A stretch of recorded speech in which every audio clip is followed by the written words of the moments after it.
Welcome to the official Lakes International Comic Art Festival podcast. My name's Ian. And my name's Nikki, bringing you the best in comics and graphic novels and updates from the festival.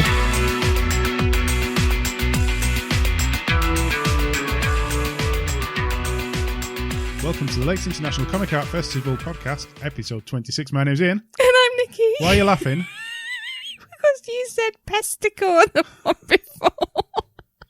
And like I just said, I'm glad I didn't say something beginning with a T. That's a different show. for the night time. It's like you run up to say it as well. It's like, I'm going to do this. And I said pesticle. And you said pesticle. I have pesticles on my mind. Anyway, we're on holiday at the minute. We are. We're sort of like in sunny Norfolk. So we've put this show together, which is basically not much of a show to put together. Oh, don't say that. No, I don't mean that as in there's not much editing here. There's a lot of editing, probably. Not really. No. Look, I was trying to big it up for us. We've got here a recording from the festival last year, My Favourite Manga, which has got a host of comic creators talking about their favourite manga, surprisingly enough. So enjoy this. We'll be back next episode with a host of goodness. Yes, if we manage to make it back from sunny Norfolk. From all those Norfolk people. They might not let us out. That's true. If we have a zombie apocalypse. It's going to start in Norfolk, isn't it? It's quite safe in Norfolk because there's not much. There's so many spaces of just fields and stuff. It's quite flat as well. You'd see them coming. That's true. Lake District is the best place, up in the hills. Little house, like 28 days later. Oh, but then you'd never know if the zombie apocalypse is over. And you could be eating stuff. Grass.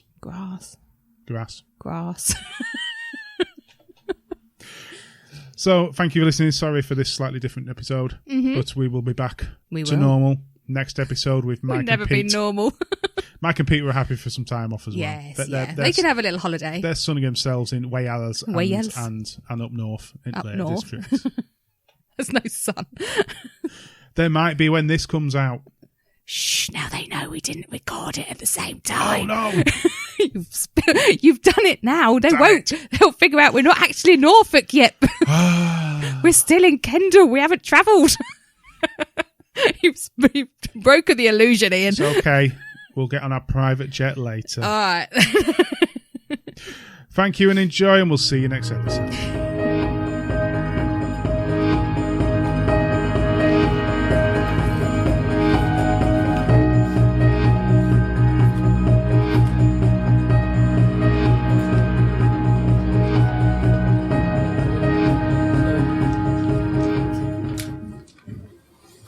All right.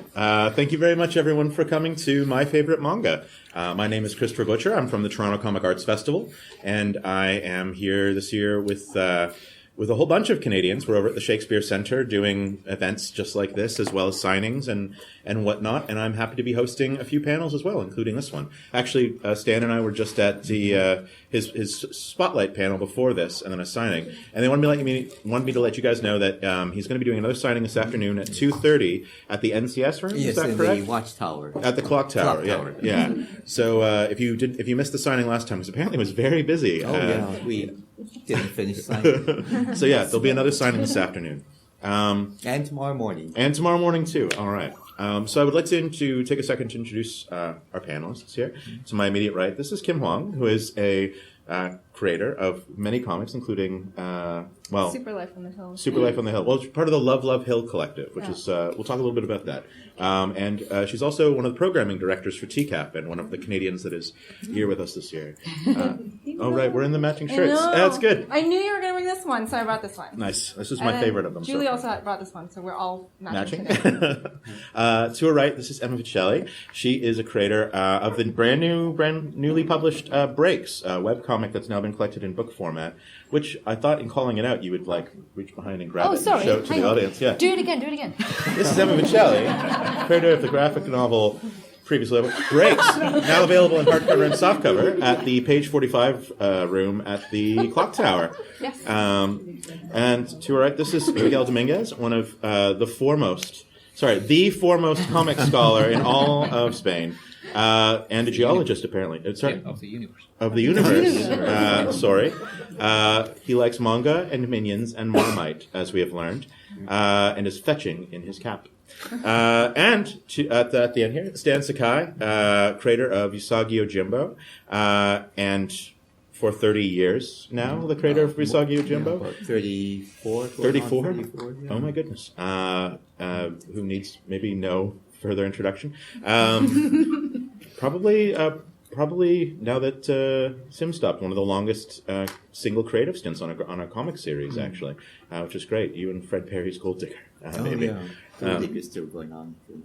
So this panel today is called My Favorite Manga, and it was just a chance for some of us who were at the festival to talk about the manga that we love, our experiences with the mangaka, the creators that we've met, and maybe the manga that we haven't read that we've always wanted to as well, the ones that aren't available in English.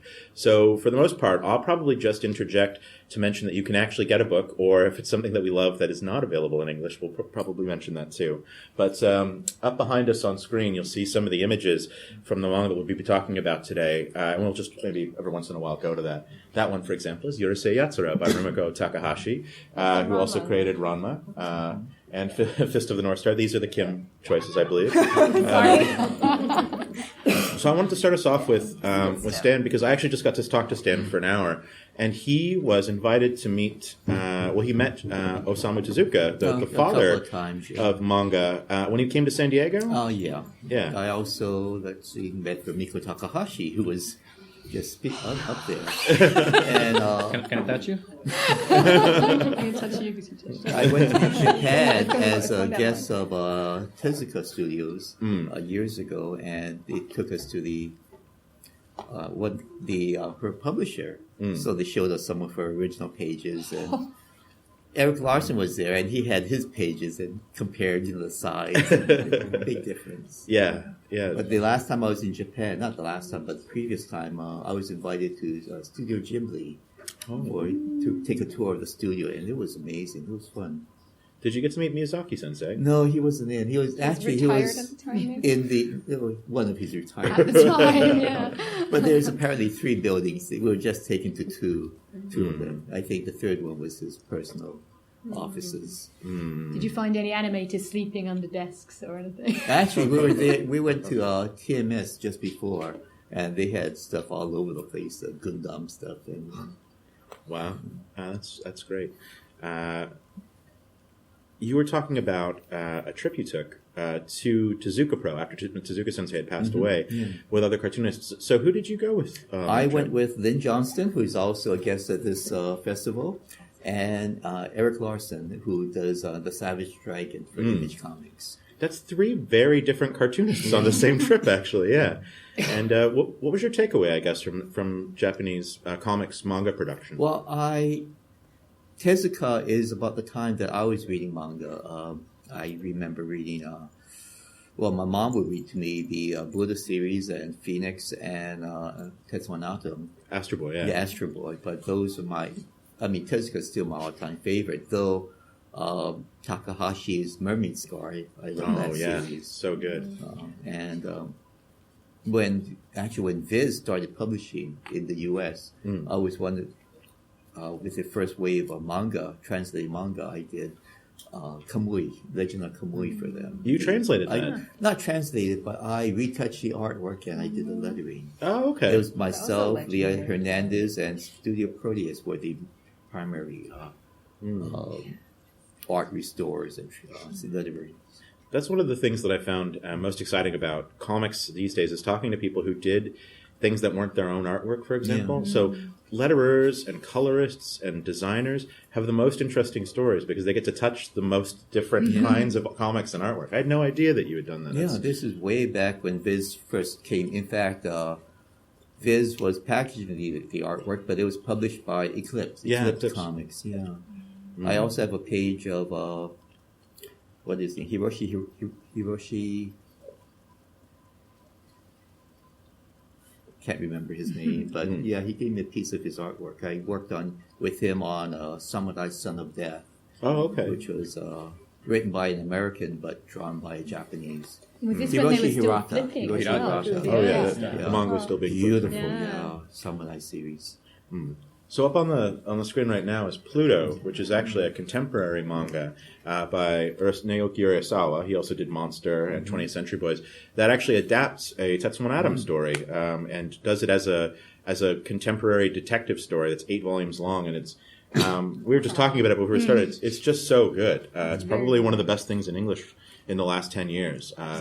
It's very respectful of Tezuka's original source material, but also, I cried twice reading it. It was awful. It's emotional. If you're into sort of Asimov kind of sci-fi robot rights, and robots, standing in for many marginalized communities and other types of things, kind of a political but human type story, I think that it's a very good choice for that. Also, if you have the whole set, you'll never want it to be off of your shelf because the spine, what they've done, it's just so beautiful. Yeah. You were just saying that I lent one of mine out to someone, I haven't got it back, and it's just broken my shelf. I loved it. So good. It's really, really good. It's the kind of story that really works on its own. Like, it really is just like a really strong, not like a fable exactly, but definitely it works with metaphors and things like that from marginalized communities. But it also, if you love Astro Boy, it just so cute. He just like destroys you. The choices, because he's drawn as a realistic, 9-year-old boy as opposed to sort of the cartoony Tezuka style,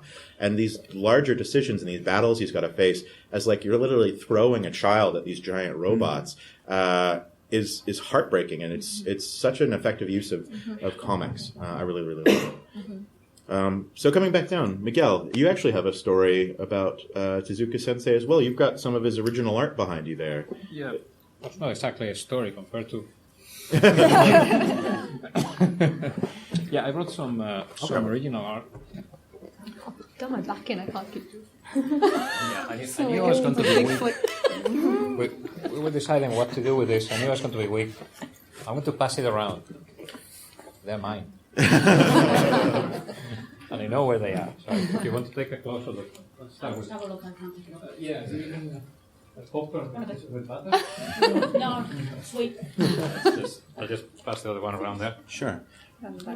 So you're going to notice the Tezuka, these are Tezuka original pieces of illustration, but they're pieces of illustration. And this is one of the craziest things that I learned going to Japan was that the pages are so valuable that they would actually cut each panel into its own little panel and sell the panels one at a time rather than a complete page.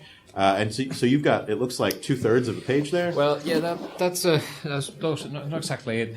Tezuka worked in a studio. There, we were discussing this right before we entered here. There are 150,000 pages of artwork attributed to Tezuka. That's a lot of art, isn't it? Can you imagine? work out. I work it out. Yeah, I work it out, and it's like 8 hours a day. For 45 years of your life, it's 28 pages per day, or something like that, including traveling days, and all this. So it's just impossible. It's studio work. So there's a lot of things written about it, but mostly he would write what he liked. He would do the pencils, maybe ink, a few things, but the studio would do everything, and then he would review and cut out something he didn't like, maybe, and replace the panels. So this one panel here, you'll get to see it. That one, I don't know where it comes from. I have no idea. But the other one, that one comes from an Astro Boy episode. And again, there's no way to know, because these things, they mostly kept their art, but these things, they were either giving away to readers as gifts or to studio friends. But I'm pretty certain that one was inked by Shotaro Ishinomori later on. Yeah, I'm pretty sure. It's just my guess. I would like to think it's an educated guess, because the whale in it and the seagulls look exactly bang on like the whales and the seagulls in Cyborg 009. So Ishinomori Sensei is the author of Cyborg 009, as well as a number of other series, and kind of invented the Sentai series, the Power Rangers, as we know them today. Yeah. So those are like cut out because he probably wasn't happy with them. Yeah, because it looked too much like Ishinomori Sensei's and not like his own. Or no, let's say that he didn't like maybe the rhythm of the story or something, the pace or something. Let's say that. I don't know. One of the neatest things about Tezuka is that there's multiple editions of the same books that are available in Japan, because as he got older and as a better artist and as the industry developed, he started to find he was never really satisfied with his own work. When you see like an original Tezuka page, there's paste-ups on it, it's covered in whiteout. You expect this sort of pristine, near printout kind of an artwork, and it looks labored over. It looks like a real physical piece of artwork. It's kind of amazing. And so I've gotten to read things like New Treasure Island. There's like 2 or 3 versions of that, like of his earliest work, where he was unhappy and he would go back and redraw whole sequences. So it just looks different from printing to printing to printing. And that was, again, another... You kind of imagine some of the Japanese mangaka as gods, like the god of manga. But no, as soon as you see their originals, you realize how human they were and how disappointed they were with their own work all the time. It was kind of amazing. I've never met a mangaka, actually, who was just like, yeah, I'm doing great. Everyone's kind of down on their own work. Someone said that to me the other day. That said about like with a book coming out, they were like, "Are you happy with it?" And I said, "You can't ever ask a creative person if they're happy with it because they're never ever going to be happy with it. That sort of comes with it." Maybe Stan's found contentment. Are you happy with your works when you see them in print these days? Yeah. Yeah, it's all right. First time I hear So 20 more continuous years of breaks, and you'll finally be all right. So Emma, we've just got some of the pages. For example, these are Kazuo Koike and Goseki Kojima, who did Lone Wolf and Cub, for example, are up there. But Emma, did you want to talk about some of the manga that you've got? Is Antique Bakery one of yours? So it was, but it sounds like it could be both of us. I think it's similar. I mean, obviously we all threw titles in before, so it was really good already getting a sense of all the titles that could have stood out to us all. I think there's always 2 that I jump to as immediate. I mean, there's so many. You guys know what it's like. It's so hard to pick favourites, but there are a couple that always stand out to me, not because they were the first comics I fell in love with necessarily, but they were the first comics that made me want to make comics. There was like the first step where I actually fell in love with reading comics, and then there was the first point where I fell in love with the notion of storytelling, and that's what Rumiko Takahashi was Ranma Half was the first time that I read something and not only loved it, but I thought, I want to try this. Just something about it really spoke to me. Keiko Nishi was then the probably the artist who kind of made me fall in love with the use of white space and minimal storytelling and just her pacing. What was the story that Keiko Nishi did? Well, actually, she did a lot of like shorter stories. There's quite a rare collection. Oh, the 4 stories, yeah. The 4 love stories or 4 shoujo stories. It's around the time and love songs. Stan was probably working on the flipped manga because it was about that same era. I think because they're out of print now, like early 90s maybe. Yeah, Love Song especially. I think it's quite hard to get. And as well as 4 shoujo stories, which doesn't only have Keiko Nishi, but also one Moto Hagio story and one Ryoko. I don't think it's Ikeda, but it's another Yoko. Yeah. If you ever manage to get hold of those books, they are just fantastic collections. Yes. Mine are pencil colored through. The leaves are like the pages are falling out because I think we have very similar. We have similar taste here. We're finding in the email when we were exchanging, we like the exact same thing. Yeah, absolutely. Which then leads on probably for you as well. That then in more recent times, Fumi Yoshinaga has been. Like my goddess, basically. She's wonderful. She did the Antique Bakery, but her big one right now is What Did You Eat Yesterday? Which is just a great and series. And Oku as well. Oku. Oku just finished up this year, actually. But it's super long. Yeah. Super really long. But I think for all of those artists, they sort of taught me so much about how we can bring out emotions to the page and how we can pace. I'd throw Clamp in it. There's so many, but those 3 probably are the ones responsible for making me want to try, basically. Were you inspired by looking at manga to want to create comics, or was it just the American comics that inspired you to actually want to draw? It's more the American comics, but my mom used to read to me the Japanese comics. But, I wonder if it's a case of something that, because obviously I grew up with X-Men. I'm Italian, so I grew up with Dylan Dog. I was Garfield, all that stuff I loved. But it was only when I saw Ranma was the first Japanese comic. I saw the old box tree edition. Comics were not being translated into English. Right. So. What about you? What was the first comic that made you really want to draw? I would cite the same things. I would say Rumiko, like the Rumik Theater, the short stories, Rumiko Takahashi, and the Keiko Nishi and 4 shoujo stories volumes. I think the other thing that was lucky for me was actually I read French. Being Canadian and being French immersion, child, whenever we would hang out in Ontario or Quebec, my parents would leave me at the bookstore, and I would sit in the bookstore and I would read all of the French language manga, which is how I got my hands on some of these titles that I couldn't get in English at the time because it was very limited. You know, I didn't read French, but we used to drive to Italy, an annual pilgrimage to see my family, and we'd stop in France and Belgium, whatever. Yeah. And every time we'd stop at a petrol station or a garage or anything, I would make my mum and dad buy me these manga, and I couldn't read them. They were in French, they were in... I couldn't read them, but I just needed them to look at the pictures. And so that's also, I think, maybe to bring up Sailor Moon as an influence in general for pretty much every female creator that I know, who's like doing webcomics or things like that now. Many of us come from this sort of Sailor Moon generation where it was so formative for us to see female heroines, female characters by a female creator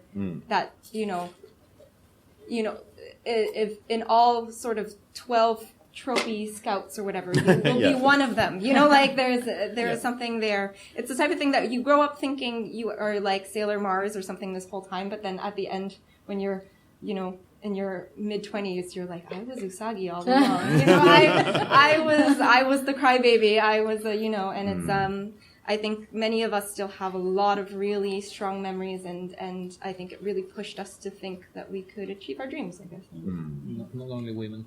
And it's not just women as well. Yeah, when Sailor Moon was a really interesting one.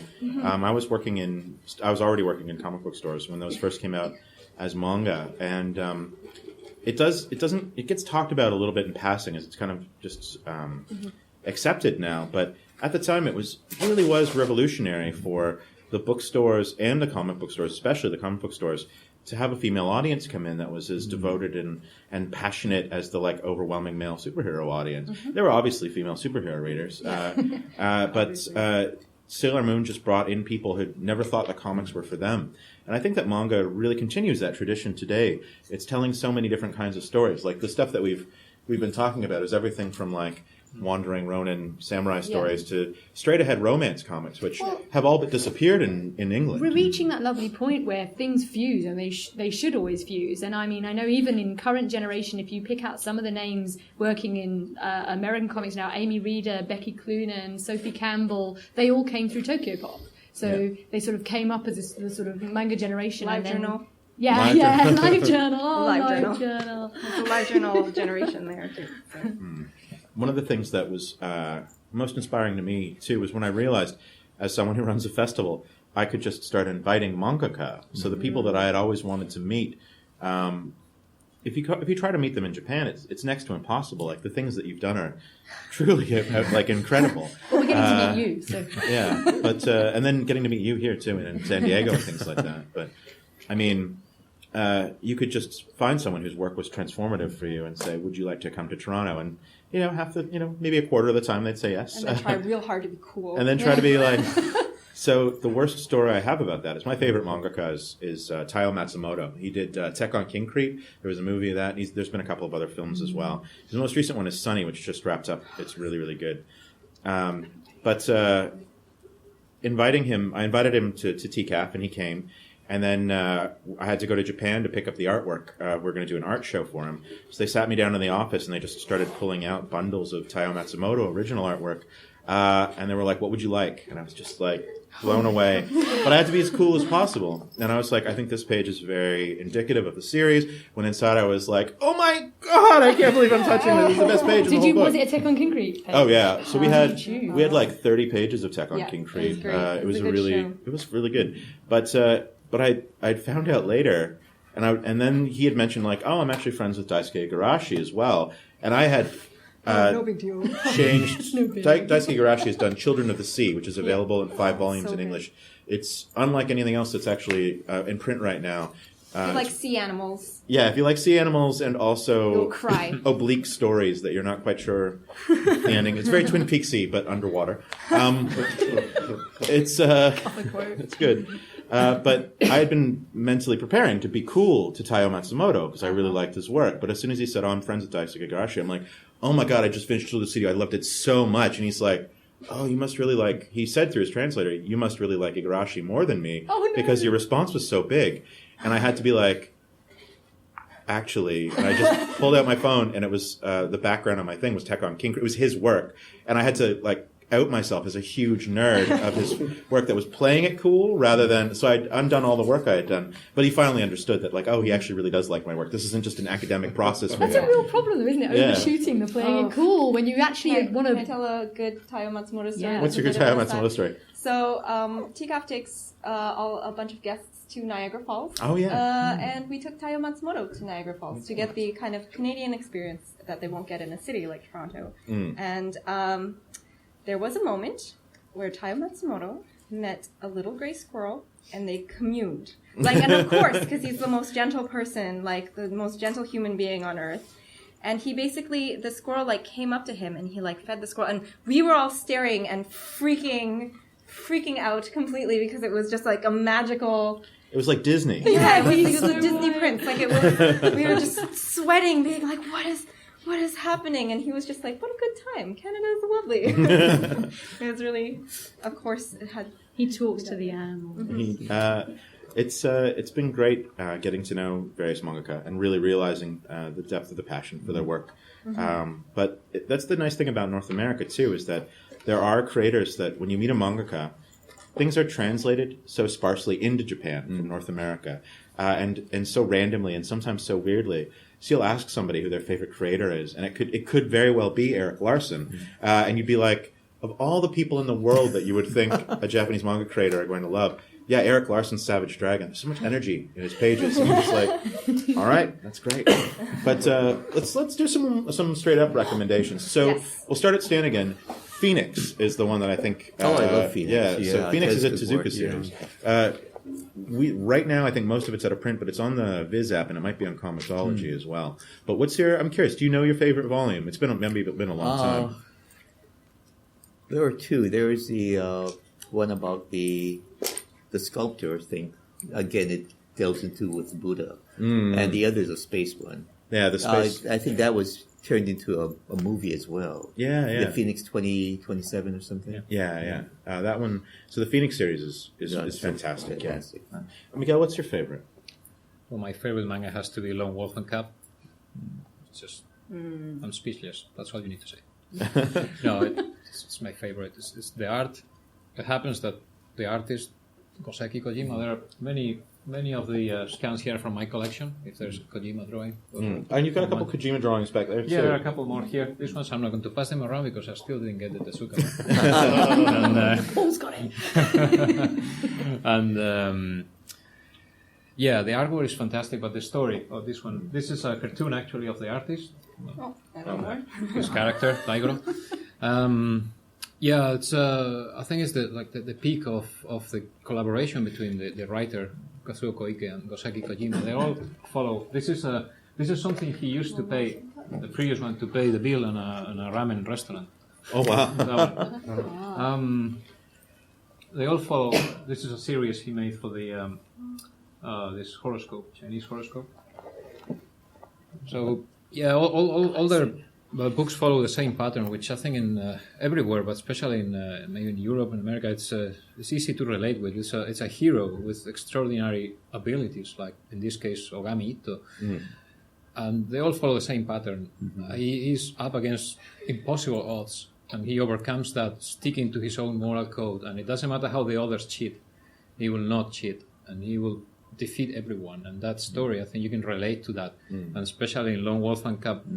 I think the fact of having the child, it makes the story even more interesting, because I'm not going to spoil a 28-volume story, but in the very beginning, it's just the very beginning, if you buy, please buy the first omnibus book by Dark Horse Comics. Yeah. The story starts with him killing a child, executing a child, but it makes sense. And then just a little bit later on into the story, again, sorry for the spoiler, but it's just a minor thing, he has the choice. He gives Daigoro, the child, the choice, the sword or the ball. You want to join your mom in death, or you want to follow the path to hell with me? Obviously makes a choice. It's so powerful. Yeah. Lone Wolf and Cub's been one I've always been afraid to finish. I actually have read up to volume 25, but 26, 27, 28 is one long war, basically one long fight. And I don't want it to be over. Yeah, exactly. One of those that you don't want to finish. You don't want it to finish because then there's no more. And what do you do? There are follow-up stories which are not bad actually, but what do you do? Yeah. There's no more. So Lone Wolf and Cub, he's going to live forever. Well, like Vagabond, actually. That story's never going to end, and that'll be great. Yeah. We'll just be able to read Vagabond by Inoue Sensei forever. So that's another. If you've read Lone Wolf and Cub and really liked it, like we have, Vagabond by Takahiko Inoue is very, very good. It's out from Viz, but Lone Wolf and Cub's actually in print in the new omnibuses too, and that's great. Yeah, it's a cheaper Horse, also, so it's great. It's no excuse. So, Emma, what's your favorite manga right now? I've literally got so many going through my head at the moment. Right now, it's really hard. I haven't had a chance to read much for a while, so I'm probably horribly out of date. I think one of the first things that always comes to mind for me is Rose of Versailles. But in reality, although I have got the full manga series, I probably prefer the anime because the manga's quite different to the anime. There's something though I wouldn't say it's my favourite, but it's something I'd really like to point out and recommend, and I'm hoping you guys will know the name of the creator because her name's totally eluded me. But there's a series called With the Light. Oh, okay. Yeah. Which is one I like to mention because the small backstory is this. One of my close friends, her brother's autistic, and her family, like a lot of families, it was a very hard time growing up and finding out who he was and learning how to work with him. And there's a series called With the Light, which is a Japanese lady basically drawing the story of her having her child and her child being diagnosed as autistic. Oh, that's a good idea. I should have done I don't that. have reception. Anyway. And my friend's mum had never read a comic in her life.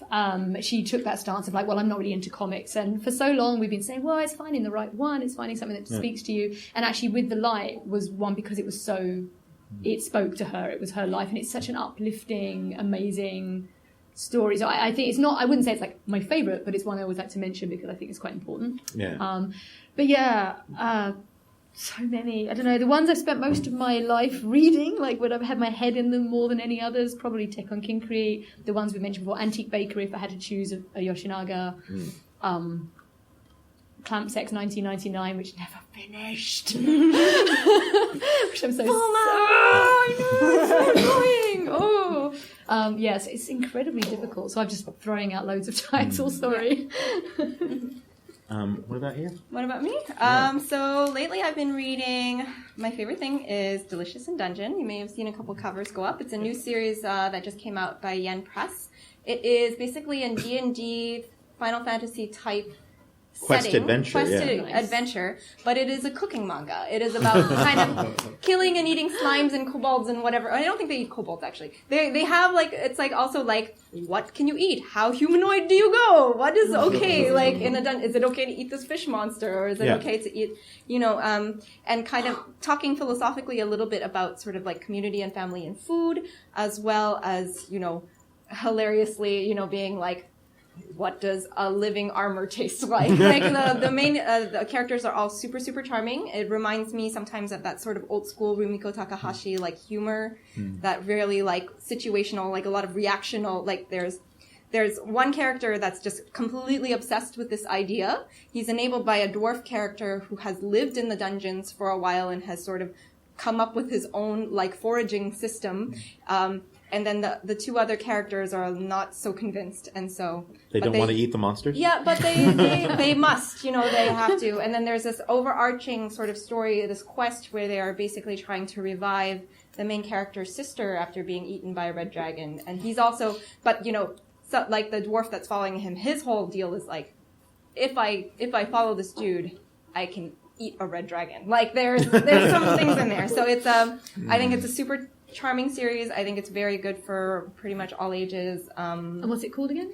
Delicious in Dungeon. It's what it's been called in English. It's Dungeon Meshi, and it's by Ryoko Kui. Yeah. And the other things that I've been reading are Tokyo Tarareba Girls, which is by the same author as Princess Jellyfish. If you've ever read Princess Jellyfish is a great one. Yeah. Yeah. Tokyo Tarareba Girls is about 3 friends, women turning 30 soon, or no, I think they're in their 30s, and who are realizing that their love lives are not fulfilling, and that they would like to get married before the 2020 Tokyo Olympics. it cuts me deep. I'm like, how did you get in my brain? But it's very, I just think all of her work is very touching, like including Princess Jellyfish. I think it's very, this is kind of a little bit of a Princess Jellyfish for slightly older women. And then we've got, for sort of shonen stuff, because I read also like a lot of boys comics. My favorite right now is Haikyuu. Volleyball, volleyball comic. I think because I grew up with like Slam Dunk and Hikaru no Go and a bunch of other sort of like sports comics that I really liked. Hikaru no Go really inspired us to draw like a lot of doujinshi stuff, which we were obsessed with it for a while, my collective and I. But Haikyuu sort of brings back some of those tropes and things and kind of redoes them in a way where I think they feel like real teenagers versus like the 30-year-old men in uniforms of Slam Dunk in a way. They really feel like more like kids, and it has all the sort of trappings of sports manga that I just love, which are sort of like doing your best and teamwork and everything's fine, and I cry after I lost this match, sort of. Well, you did a sports-themed comic. Yeah.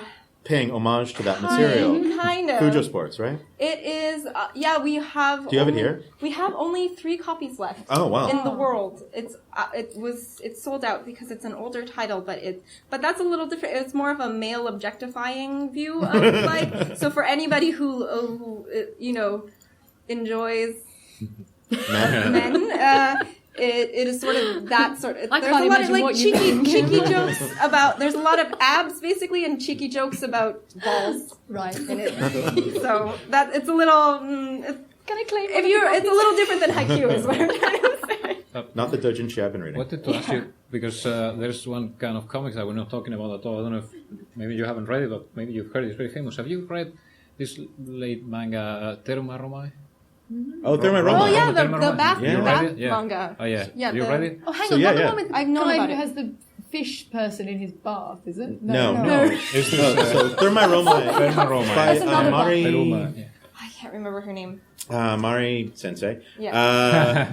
Japan is so easy for you. Just throw Sensei on something and you can get away with anything. Yamazaki. And it's about a contemporary bath designer or bath person who keeps getting sucked back into ancient Roman. It's the other way around. From ancient Romans who keeps them. Future. Sorry, It's a Roman architect, designer of baths, and he keeps being sucked into present times. In Japan. In Japan, every time he gets underwater and he passes out, and then he sees something there, he's amazed by it. From the Japanese toilets to Japanese hot baths, and then he comes back and he designs something like that for the emperor of Rome or something. Back to the Future. And it's so super weird. Wow. It's just so super weird, but it's actually good. It's available in 3 volumes in English. And there's like a TV, there's a movie of it. There is a film. There is a real actor film, Yeah. and the film is so good. I absolutely recommend it. It's they use opera as a soundtrack for it, all Italian opera, and it's just so good. It fits in so well. Absolutely recommend it. It's so funny. Wow. The way he reproduces it. He gets to a modern Japanese hot bath, and he's there and he's looking at the toilets, how they open automatically, and all these water fountains, and all the hot water and the cascades and everything, and he's saying, "Wow, how many slaves do they need to keep this thing running?" Ancient Rome had some things going on. It's a really great manga, and available in 3 volumes. That was yen as well, I think. And interestingly, that the mangaka is now working on a literal biography of Steve Jobs in manga format. That is what she's decided to do next. Yeah, she really likes heavily research-based, slightly non-fiction manga is like her thing to go. And that's actually just hearing everyone's favorites just ranging so far across the board where, the Japanese publishing industry, you might hear figures that it's in a bit of a decline, but there's still something like maybe 20 to 30 times more comics published in Japan than there are in America, let alone Canada, which is tiny, or here.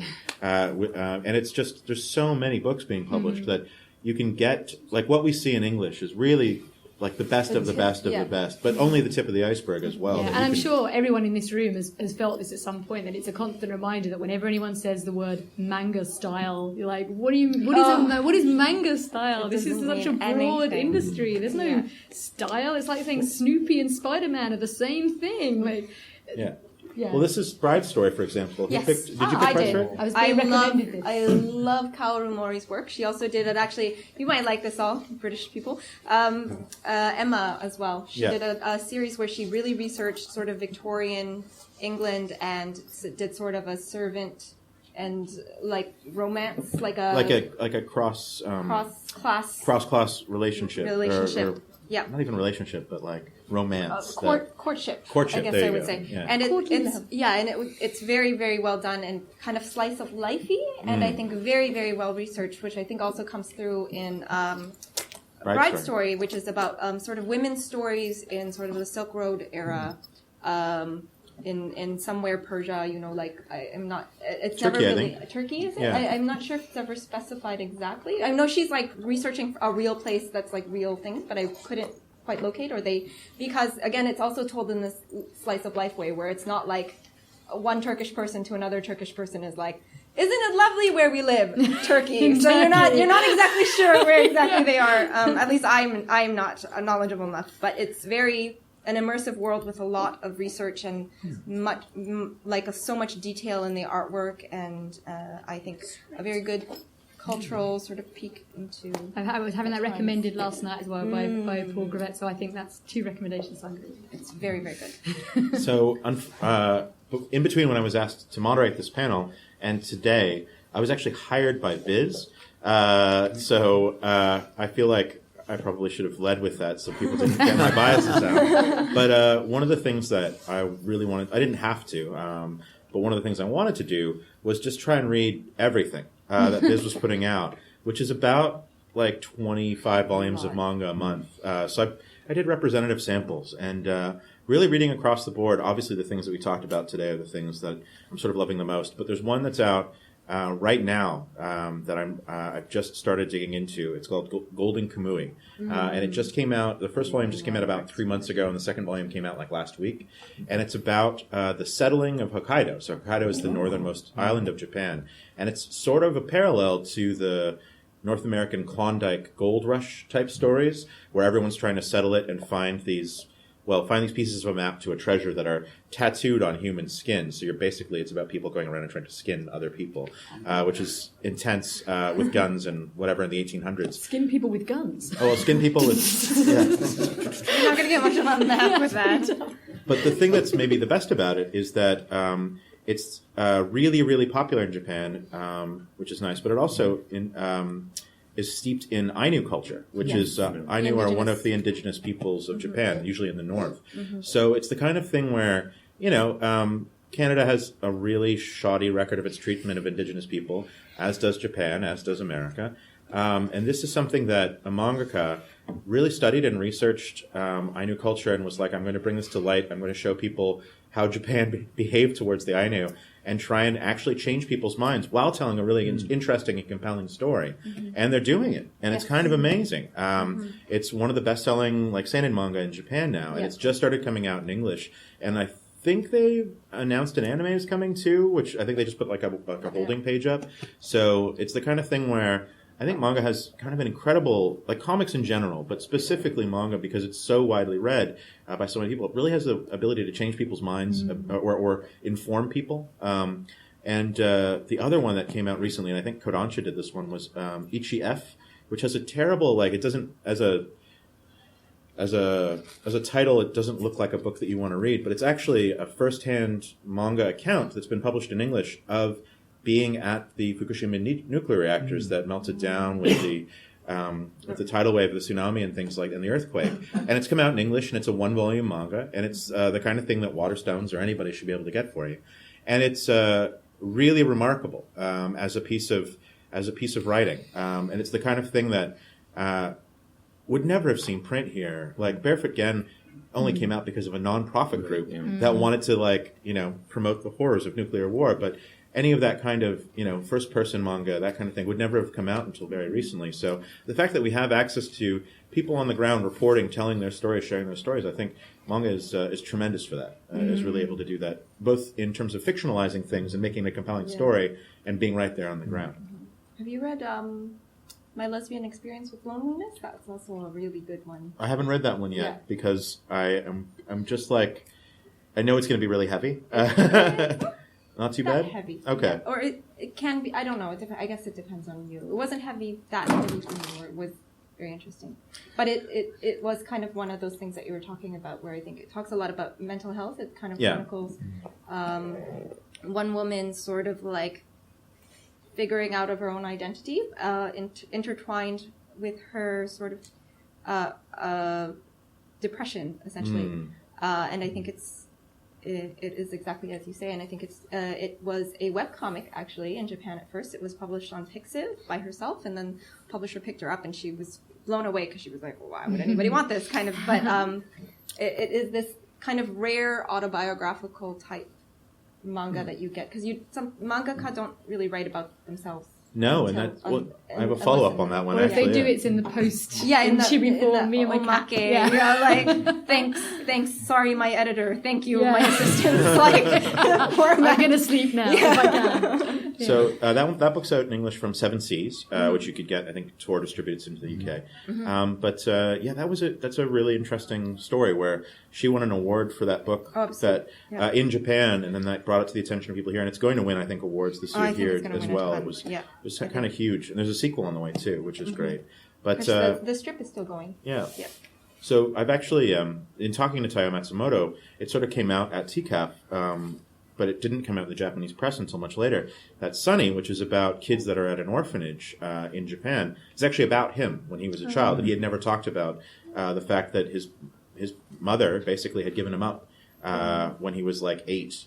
So when he had already developed quite the attachment to his mother, and put him into an orphanage because she had some stuff going on that she Which actually makes even going back to Tekken Kincrete with that point of view. With these two abandoned boys. Yeah. Well, you start to look at this manga and you start to realize that there's always, one boy who's shy and withdrawn and one boy who's outgoing and sort of over the top, but they're both damaged in different ways. And you can see that in Tekken Kincrete. You can see that in Ping Pong. You can see that to a degree in number 5, the way that number 1 and number 5 bounce off of each other.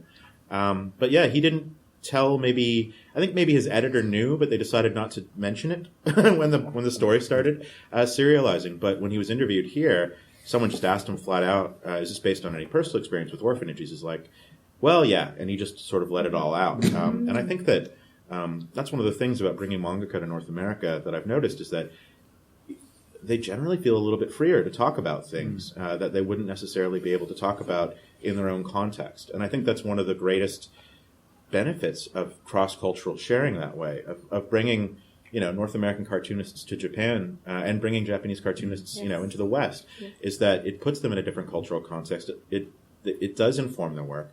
Probably the most famous example of that is the Louvre series that as MBM has been publishing, I think, in English, where they've been bringing the Louvre in Paris has been inviting cartoonists to the museum, complete access for like 2 months.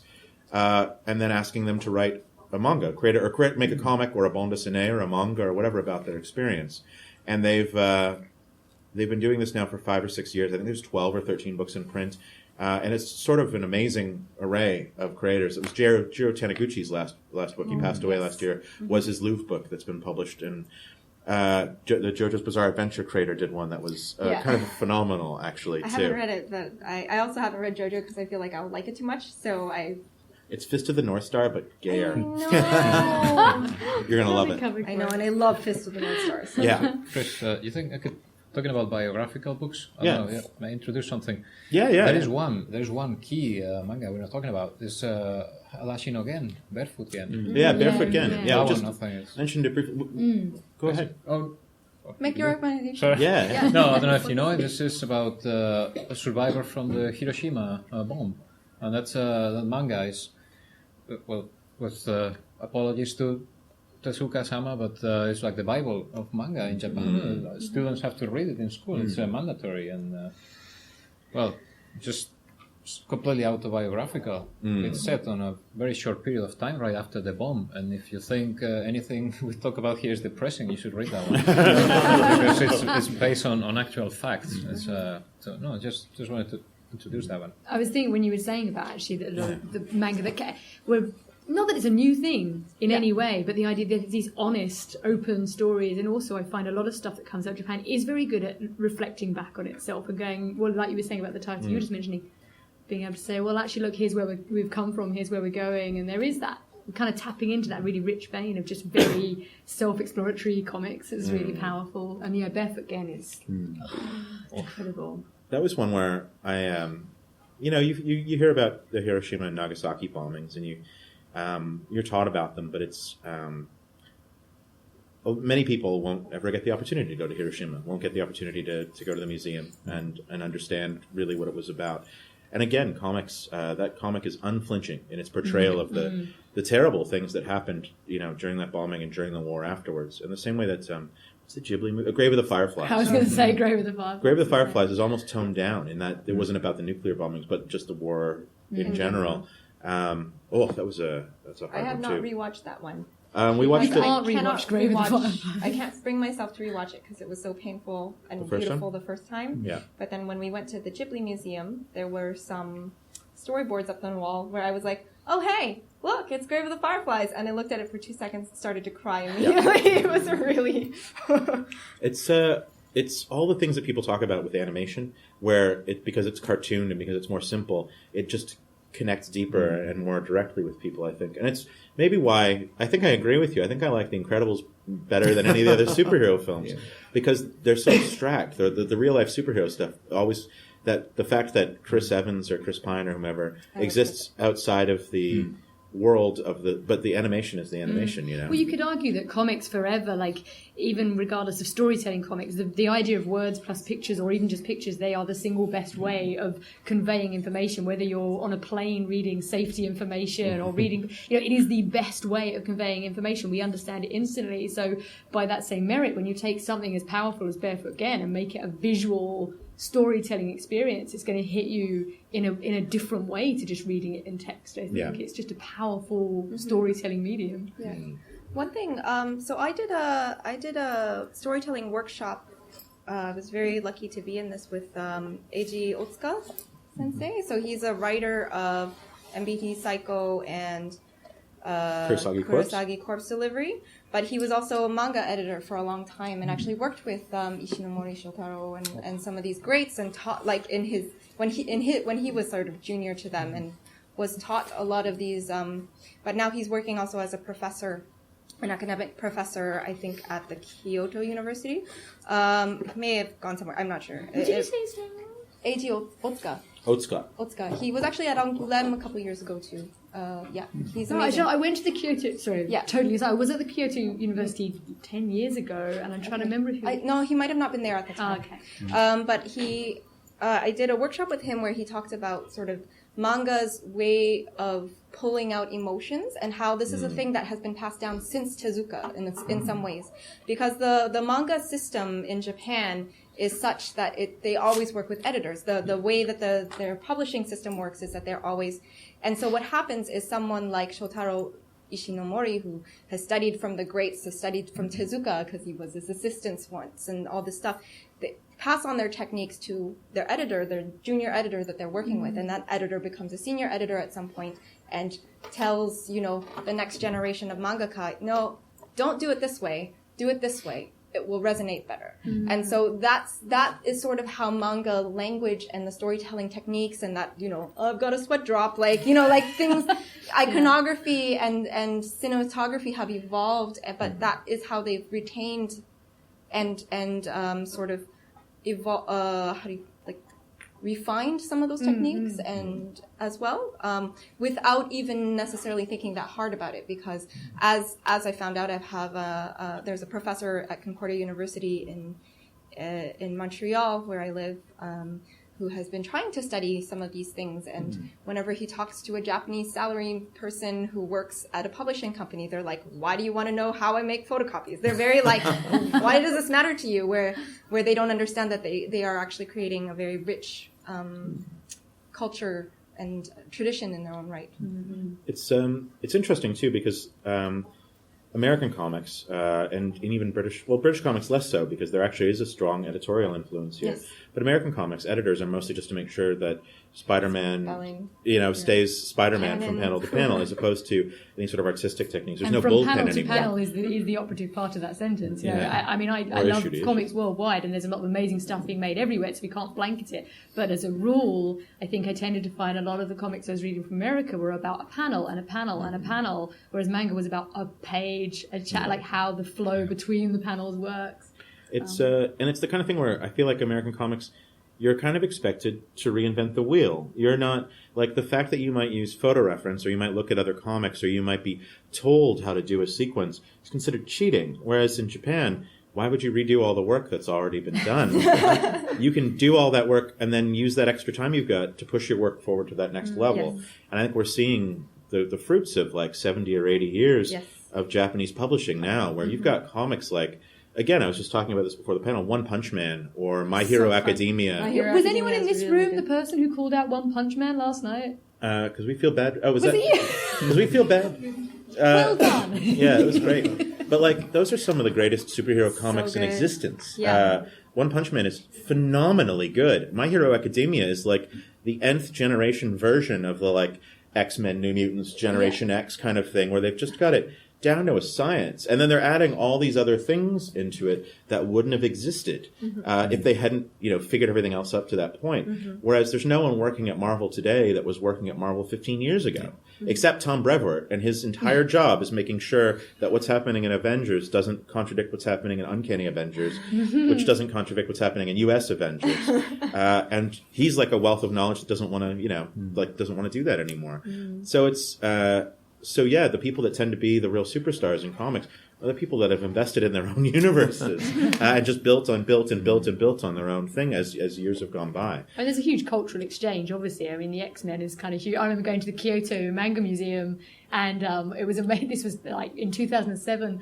And going into this manga museum, and what we saw largely in there was Watchmen, X-Men. I remember there was a Gambit series, because obviously we're like, well, it's comics, right? And the cultural exchange is huge. I was there in April. I spoke there. Oh, really? And it's wonderful. I mean, it's such a nice. It is so different than it was 10 years ago. It is. I'm guessing you have something downstairs, don't you? When you go down and they've got every creator who's been there. I'm next to Mobius, I think. Just Mobius. No big deal. All right, so we've got the 5-minute sign. So I thought if you guys had any questions for the panelists, we'd be more than happy to entertain them. But if you also want to say, hey, I like manga X, what else should I be reading? I'm sure we could help out with that too. So, looks like we got our first question already. A bit of ball, a question, and one of my favourite manga. Go ahead. Naruto is my absolute favourite. Yeah, I got to meet Kishimoto Sensei. Manga I over anime. read it like 2 years ago, but it's been my favourite since. Well, I have a question. How would you get into the industry if you wanted to? Because I want to be a manga artist, but it's finding out how to get into it. As of right now, if you can't speak Japanese, you can't work in manga. So the first step is to learn Japanese. That's changing. We've been talking to editors in Japan, actually Kim and I are going to Japan in a month together, and they really want to work with foreigners. Gaikokujin. They really want to work with foreigners, but the language barrier is very intimidating. For them to have to communicate with someone in a language other than Japanese is just not something that they think that they can do. I was going to Image Comics to do mine. I was going to say, it depends if you want to work for a Japanese publisher or just enter comics. I struggle with English, thanks. So if you want to work in just breaking the industry in general with your own comics, find the publishers right now that are doing the work that looks friendliest to the kinds of comics you want to draw.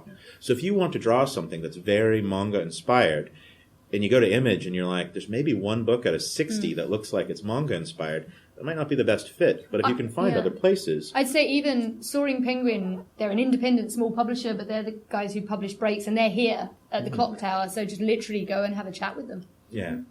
For manga, I have some experience. There was a project in Glénat, in France and Spain, in 2011 it was, that they were producing, it was called Spanish manga. So they took several teams of people, and they were doing manga, and there was a discussion, I remember, we used to before, people called manga, what's manga? So there was a discussion about that, but anyway, they were making a European manga, and through Glenna they were taking it to Japan.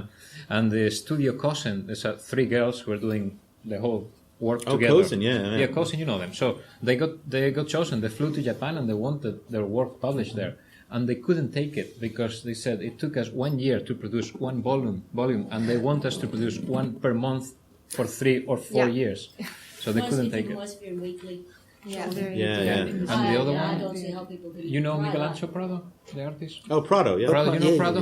Yeah. So he is a friend of, what's the name of the guy? The guy who made Akira? What's his name? Oh, Otomo. He's Otomo's personal friend. And through him, he got his job shown around in Japan, and they offer him a weekly series in Japan. Of course, it takes him 3 years to produce an album. And they told him, you don't have to worry. All you have to do is pencil faces of the main character. Yourself will do the rest. My recommendation as a person that draws very manga style or like manga influenced, because there's no manga style like we were saying. It's manga influenced, very manga influenced comics, is that as a young woman, I think you just have to do the thing. You just have to make your own stuff. Right now, to be honest with you, there's not many publishers that go for this sort of thing, but that's slowly changing. That's slowly changing thanks to people like Becky Cloonan, thanks to people like, even like, you know, like Yuko and Anant from Johnny Wonder. There's like all sorts of web comics people that are breaking into print. Lots of sort of like people even like Ngozi. Let's check, please. Check, please. So honestly, the best thing you can do is just do the thing. Make your comic. Make the comic you want to make. Get those followers. Put them online. Put them on webcomics. Self-publish. Do whatever you need to do. But the industry has not caught up yet. They're only just starting to figure it out. But like, if Ngozi can get a deal for second right now, things are going to change in the next few years for sure. Pretty quick. So you need to be there at the ground. You know, you need to have your things ready. You have to have your affairs. There's like 10 ideas on one. Yeah, but ideas is not enough. You need those pages. Make pages. You make the comic. Just make the comic. And while you're here, show the comic. But it's only practice, you know, because if ideas are not the thing itself, you know, you need to do the thing, and maybe it's not going to be your best work from the get-go. If it's your first comic, that doesn't matter. Stan won't let anyone see his earliest work, and now he's Stan Sakai. Yeah, exactly. So, and you know, you just have to kind of work at it, and you will find your audience, you will find your little niche, and the publishers will take notice at some point. And in terms of UK, and at this event, you've got Myriad are here, Soaring Penguin are here. So just, have a walk around the clock tower, have a talk to the people you can see who are doing publishing, and just see if anything matches the kind of stuff you're wanting to make, really. Yeah, and also, like, look into manga techniques, look into how people are doing things in Japan, but also take a look at the industry and how things are here, you know, like, or in North America or wherever. Keep up with the other publishing companies just to see. Oni Press is probably a pretty good place to look at as well. Sparkler in Toronto. Sparkler's doing. Sparkler is probably your best bet if you've ever heard of. Toronto anymore. They're not in Toronto anymore. They moved. Oh, okay. Sparkler. Chromatic Press is the name of the publisher. Sparkler is the magazine that they put out. Basically another panel's worth of discussion. Sorry. Yeah. Any more questions before we get kicked off? Yeah. Well, actually, just go ahead. Could you name some awful manga that we should stay away from? So easy. Naruto. No, I actually really love Naruto. It's so good. The manga, I don't love the anime. Stay away from. What was the last thing? Massively subjective. It really is. So I'll pick. I keep recommending Viz titles, but I'll pick one that I didn't like. I read there's a shoujo series called Anonymous Noise that's coming out. It's about musicians in a band. The cover art is amazing, like beautiful looking. I literally could not read that book. I got to the end of the second chapter and I couldn't tell what had happened. Like I'd read the words and none of it made any sense to me at all. So I would probably say that one's not for me. But I don't know. That's really it's sort of the part of the problem is that like the worst you could say is it's not for you because again. There's of the stuff that gets released in English, there's 100 times more published in Japan that we're never, ever going to see. We really only get the best of the best. So the worst you could say is it's very pretty and it's for somebody, but it's not for me. There's just a lot of stuff out there. And the fact that, you know, Crunchyroll manga or Viz with the free Viz has free stuff on their site. Crunchyroll has free stuff on their site, like legal too, not even like scanlations, where you can just check something, read a panel or a couple pages and go, this isn't for me, and go on to the next thing. Life's too short. Don't be concerned about things that are terrible. Actually, kind of like 3 questions. One very short question. What was the name of the manga that where the creator researched Ainu culture? Oh, Golden Kamui. Golden Kamui. Yeah. Okay. And the next one, and going back to what Kim said about manga not being a style, and I think this is an important thing for everyone to remember. What do you think about this apparent industry where it says we have books like How to Draw a Manga Style, or we want someone who draws a manga style, and oversimplifies it basically? I put my hand up and say I've worked on some of those books. Now I could come and find me afterwards, and I can, over a beer, I can tell you about some of the stories of those books. I think the short and maybe most diplomatic answer is that there are a lot of people who are doing good work to try and, going back a while, trying to expand the industry of manga out into the UK. And at the point, the reason that we were doing it was because it was a vast, varied industry where you could read anything about comics, about bread, about fishing, about whatever you wanted. And then what kind of slowly happened is the perception of it, maybe in Canada and US as well, I don't know, but in the UK the perception got narrower and narrower to the point where now some people, not people in this room, but you might say to someone, I do manga, and they go, oh, tentacle porn, or you go, I do manga, oh, Pokemon. Like there's like one thing that it means. And I think a lot of that stuff was sort of tapping into what was seen as being a buzzword at the time without maybe the understanding of how broad the buzzword, what it was relating to, should have been. But come find me afterwards and I can talk to you about it. And final question. You mentioned that, Kim mentioned earlier that she was able to read some manga that was translated in French, and it got me thinking.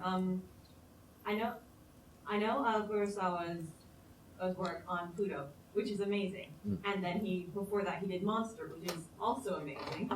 And his most recent work, Billy Bat, I understand that finished being serialized. And I remember I was in Paris for a very short while, and I went to a comic store. And I could find Billy Bat over there. And when I tried to find it in English, I couldn't find anything. It doesn't exist. It's only been translated into French. So in Spanish as well. In Spanish. Well, sorry, it's only been translated not into English. I think of the Canadian duality there. I apologize. Short answer is that the industries are just different sizes. The English-speaking comics industry, the entirety of it, the UK, US, Canada, even Singapore, where we publish a lot of English-language manga, is a tenth the size of the French industry, and the French industry is like a tenth the size of the Japanese industry, so we just don't get everything. I will also say, and this is some secret knowledge, Billy Bat was the first book that Urasawa did where he switched to Kodansha, and he wasn't with his original publisher, so it would be up to Kodansha USA to put it out. I don't know that Viz, who published all the other ones in English, can touch it. I'm not 100% sure on that, but... And also... they are delightfully holding up this game over. We're in the Canadian Lodge. Kim is in the Canadian Lodge all day, every day, and would be happy to discuss with you. Emma is at the Clock Tower doing signings with Page 45. In the morning, yeah. In the morning. Otherwise, I'm kind of doing panels around. Miguel's floating around and has some art up here if you want to take a look. And Stan Sakai is going to be signing at 2:30 at the NCS room. I will. After you get some lunch, I hope. We'll see how... Nope? All right. Thank you very much for coming. And thanks to our wonderful panelists.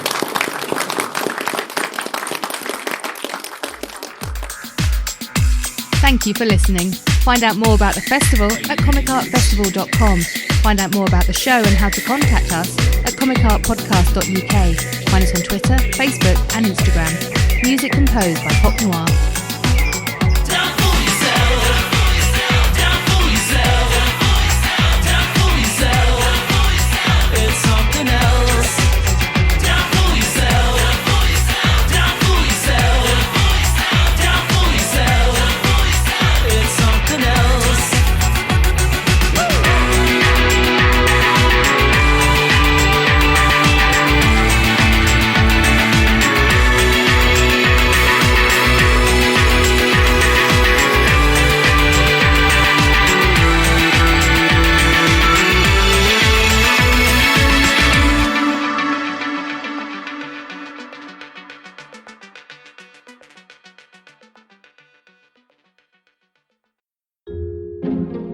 This podcast is part of Britpod Scene, an independent network of uniquely British podcasts that's always growing. Check out BritpodScene.com or BritpodScene on Twitter to find out more.